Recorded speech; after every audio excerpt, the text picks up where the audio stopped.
What's the biggest mistake new investors make in the car rental business? The number one common mistake that I see new investors make is they get a car that they like, the trim that they like, the colors that they like, which is cool, but just expect for that car to make a lot of money.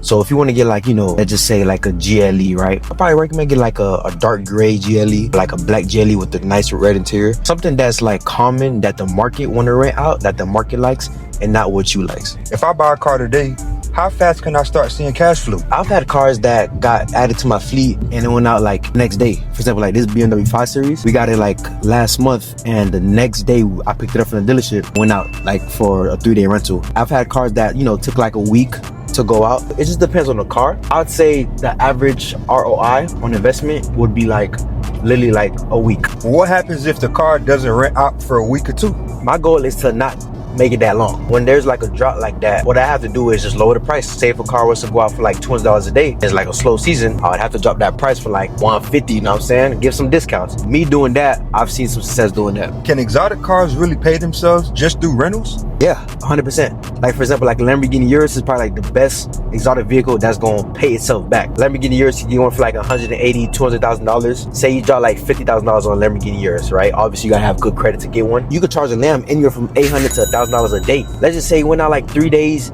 every weekend and you charge $1,000 a day. That's $3K off of one weekend. You do that every weekend, every month, bruh.